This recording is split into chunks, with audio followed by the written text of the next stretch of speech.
In the name of Allah Almighty, the most beneficent and the most merciful. Assalamu alaikum class. It is lecture number 12 of 19th century poetry, and the topic that we have to cover today is Charles Lamb's Dream Children. Content of the lecture are introduction, text of the essay, analysis and conclusion. First of all, I will introduce the essay, then I'll explain the text of the essay, I'll read it and then explain it line by line. Then there will be an analysis of this essay, and at the end there is conclusion. Okay, starting with introduction. Dream Children is a wish fulfillment in an unreal world.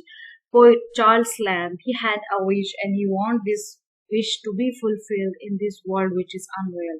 It is a dream that never came true, but it narrates the haunting dream of the essayist to have two children. Haunting means vexing, irritating, just having a thought again and again. He had this dream and he had this dream in his mind which reminds him again and again that he should have two children, a boy and a girl, who would cuddle up to him to listen to his tales about their great grandmother and their uncle, who would just cuddle him, hug him, and would insist on listening the tales. Tales means stories of their great grandmother and their uncle. It is almost like as when we were child and we just used to sit with our grandmothers, grandfathers, and they told us the tales which we enjoyed. And if we did not have such relations, so we used to have the stories, and we listened the stories of our grandparents, great grandparents from our father and mother. So he also wished that he would have kids, one boy and a girl, so that when they asked a poet about their grandfather, grandmother, their uncles, so he would have tales, he would have stories to tell them. The character of Mrs. Field, the grandmother in the story, has a real basis. So this character, which is in the essay, it is real, and the whole story revolves around this character. And Charles Lamb, in this essay, he will tell his children the story about Mrs. Field, their grandmother, their uncle, and their aunt. And this story is about which we can relate with our childhood as well. That when we were kids, we used to hear such stories from our parents and then grandparents. Yes, text. Children love to listen to stories about their elders when they were children. Yes, this is fact, and this is what we also have done. It's very easy, so I'm not going to repeat it. To stretch their imagination to the conception of a traditional great uncle or a grand auntie, so that they can have an idea how their great uncle and their grand auntie, means aunt and uncle, look like, what were their relations, how they used to deal with the people, what were the stories related to their lives. So this is what they wanted to listen from their father, whom they never saw. And usually we want to listen to the stories of those people who we have never seen, like our grandparents, grandfather, grandmother, such that. It was in this spirit that my little ones crept about me. Crept means to move slowly to near someone, and they crept about me in the other evening to hear about their great grandmother Field. So he had just made a base in these few lines that usually children like to listen to the story. So this happened to my kids as well, that one day they came near me and then asked me to tell the story of their great grandmother Field, who lived in a great house in Norfolk. So one thing that I would like to mention here is that this whole essay and the story in this essay is based on a dream. It has nothing to do with the reality. This is something which poet has imagined. This is something which poet has dreamt about, that his children would come near to him and ask him about the story of the great grandmother Field. Okay. Now the story of the grandmother Field begins from here, that she lives in a great house in Norfolk, 100 times bigger than that in which they and Papa lived. So this house is 100 times bigger than in which their his father lived, which had been the scene, so at least it was generally believed in that part of the country. Okay, so this is, just connect this scene and off together, because the dashes separate another thought, okay, which had been the scene of the tragic incidents which they had lately become familiar with from the Ballad of the Children in the Wood. So he had just told his children about the scene in which their grandmother lived, that she lived in a great house, Norfolk. Although she did not on that house, but she was, a servant there, and she lived in a big house. All right. Certain it is that the whole story of the children and their cruel uncle was to be seen fairly carved out in wood upon the chimney piece of the great hall. The whole story down the Robin Redbreast.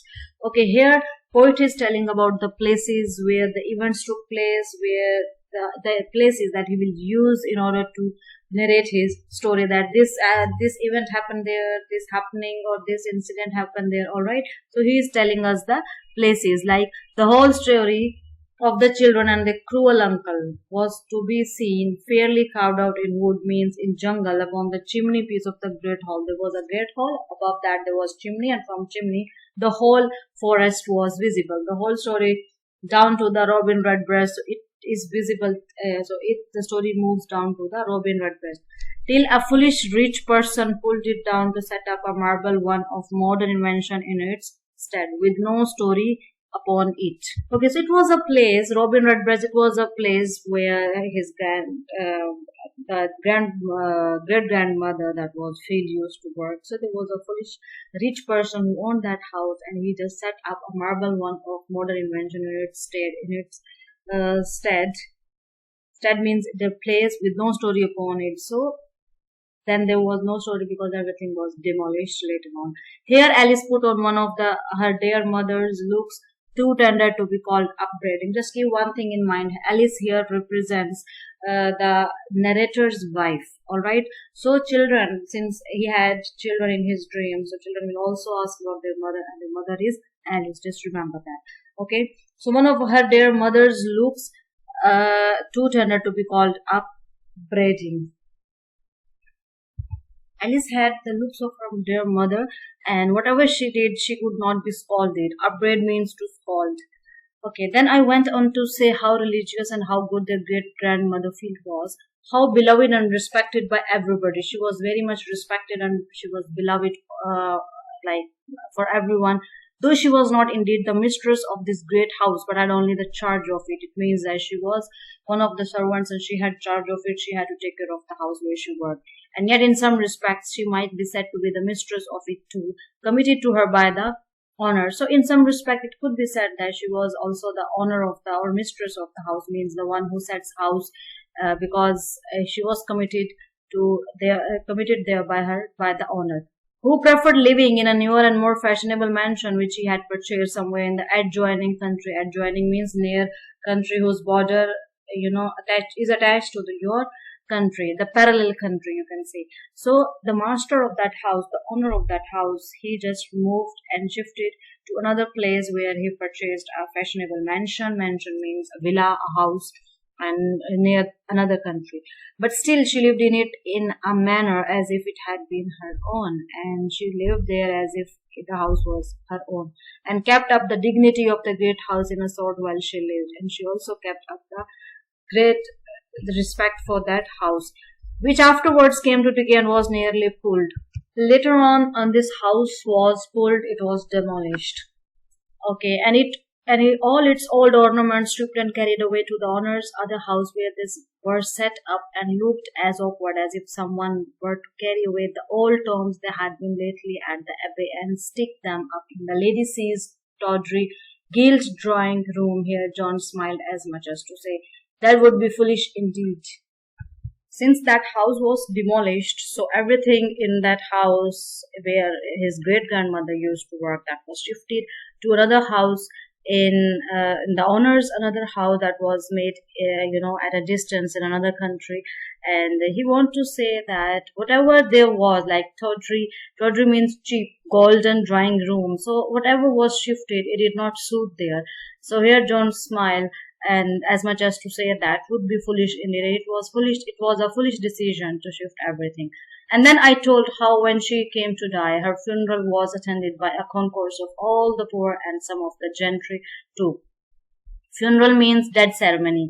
So her ceremony was attended by all concourse means crowd of all the poor and other of the gentlemen, everyone, all and sundry they attended because she had such a gentle manners. She was very much friendly and sociable with everyone. That is why it was attended by a lot of people. Okay, gentry too of the neighborhood for many miles round to show their respect for her memory. Because she had been such a good and religious woman, so good indeed that she knew all the psaltery by heart, and a great part of the Testament besides. So they are the religious text, all right.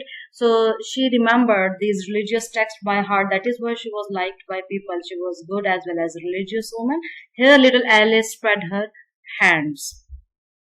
Then I told her what a tall, upright, graceful person their great grandmother Phil once was, and how in her youth she was esteemed the best dancer. Okay, so he told them about her physique, her physical appearance, that how she was a good dancer. Here, Alice's little right foot played an involuntary movement. So Alice, she was, uh, you know, as well the daughter of the writer or the poet, whom he has imagined that. So he is just linking his dream with the story as well as the children to whom he is telling the story of their grandmother. So Alice was the name of his wife as well, and Alice was also the daughter. So Alice's little right foot played an involuntary movement. So Alice moved her right movement. So he is telling that while listening to the story, what actions the Alice were doing. Till upon my looking grave it detested. Okay, the best dancer I was saying in the country till a cruel disease called a cancer came and bowed her down with pain. So she was the best dancer, and but the cruel disease that cancer struck her, and she was died because of that pain. But it could never bend her good spirits or make them stoop. So it could never, bend her spirits or make her, bent, but they were still upright because she was so good and religious. She was good and religious, but still she had faced this disease with courage.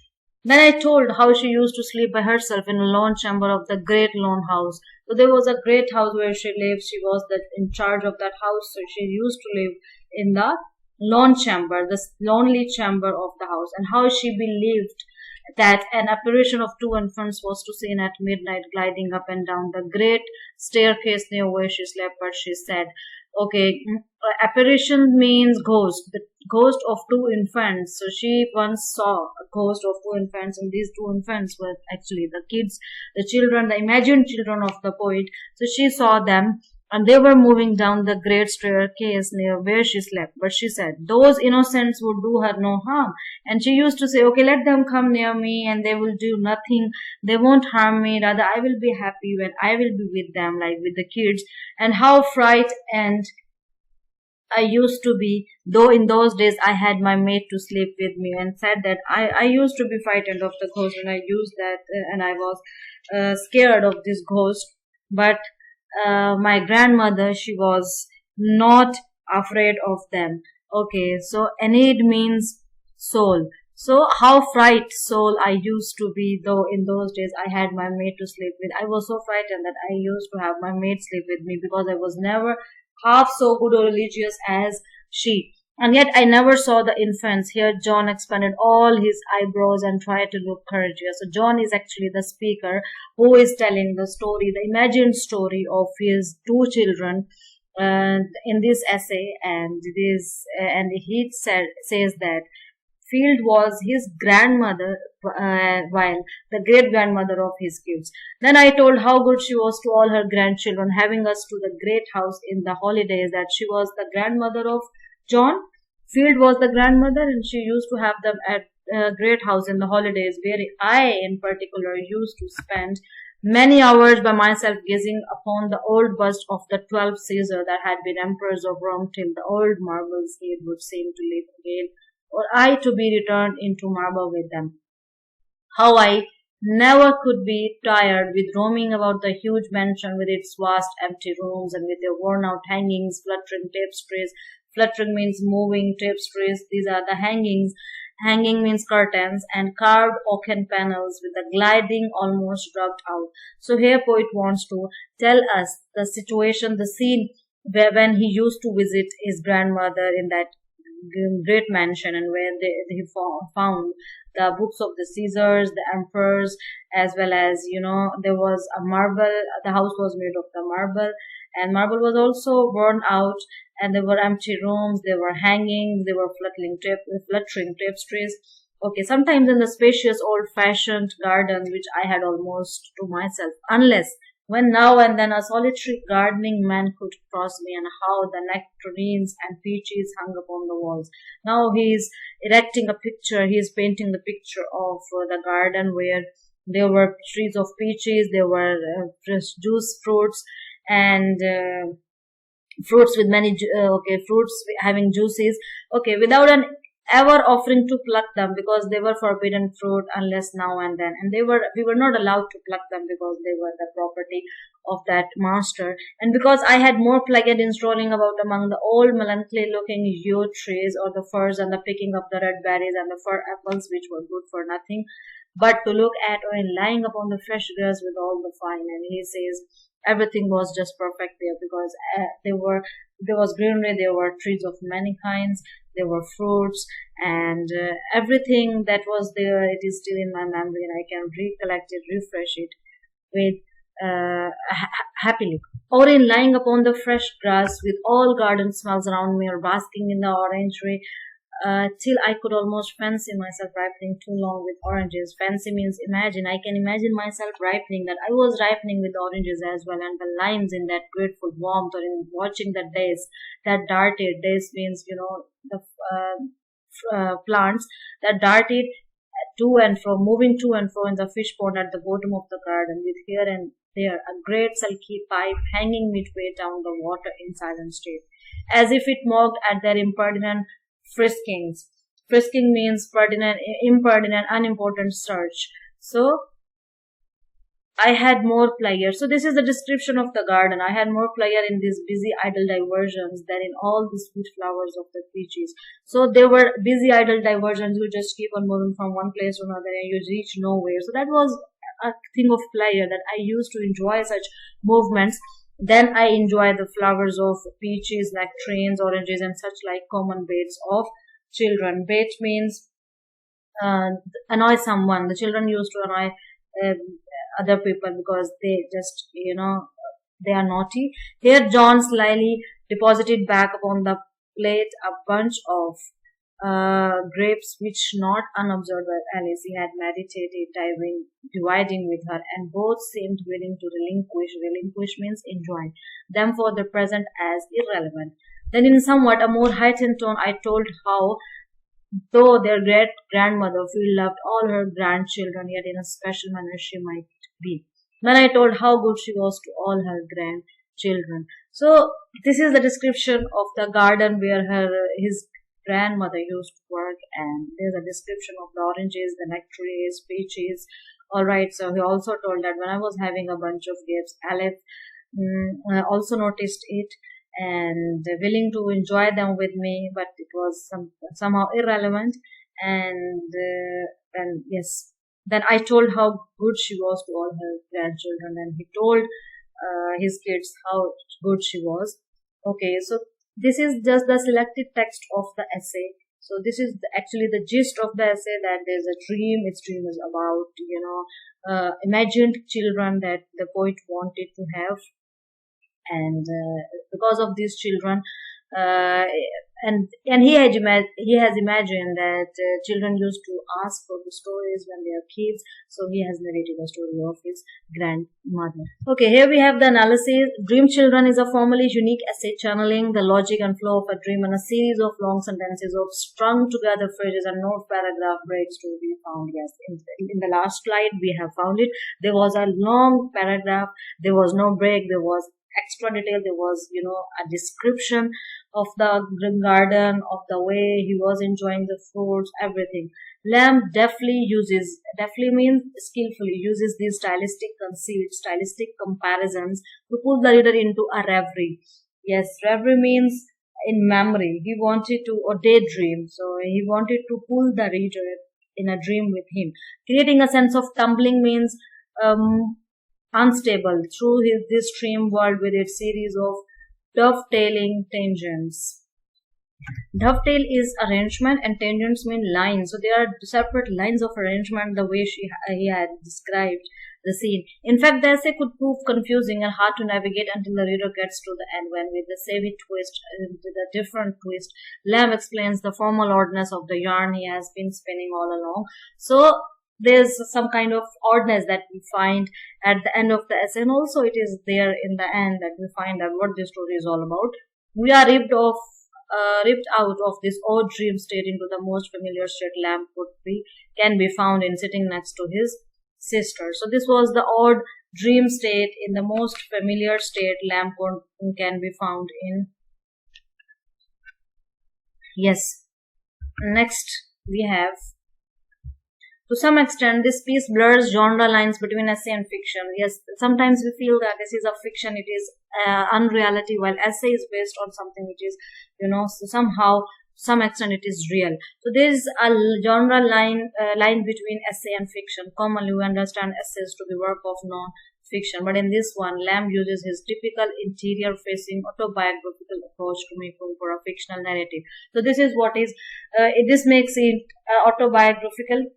It is his autobiographical approach which makes it a fictional narrative. Narrative means a story, and fictional it is a kind of fictional story because it is a dream which has no reality, but this is something which has imagined by the writer, and he has written it in the form of the essay. That is why it is called as fictional narrative. The fact that his children exist in a fiction, as is the idea that he married Alice, as maybe the existence and deaths of Field and John L. So it is a fiction because this Charles Lamb was in relationship, or you can say he loved Alice, but he could not marry, and Alice was, his imagined wife, and the children were also imagined. Similarly, the deaths of Field, and they are also imagined. We know that the real life Charles had a brother, John Lamb, but in choosing the rare occasion to write of his real life brother inside of this vivid dream, Lamb seems to be choosing to write about a fantasized version of his real life. So this is what is fantasy. This is what is imagined by the Charles Lamb. This is something which he had imagined that his life could have been like that. He would have children. He would have narrated a story to his children about his grandmother. So this is the life that he had imagined, and this is not the real version. Okay, so I would like to conclude by saying that Dream Children is a marvelous specimen of the genre. The essay is essentially a soliloquy. Soliloquy is a way of speech to oneself when you are alone and you start talking to yourself about what is going on in your mind. This is what is called soliloquy, which, as A.C. Benson says, is the essence of the essay. This is the essence because this was something in his mind and he wanted to have this in reality. So that is why it is called as soliloquy. Its appeal has lasted 225 years, but that is a fraction of the time it will continue to appeal to the reading public with feeling hearts. So this is just the only few years that its appeal has lasted. Its appeal will last longer than that, and it will be more popular among the public with the feeling heart, means those who are sensitive, who can relate and who feel that how people have dreams and how their dreams are not realized.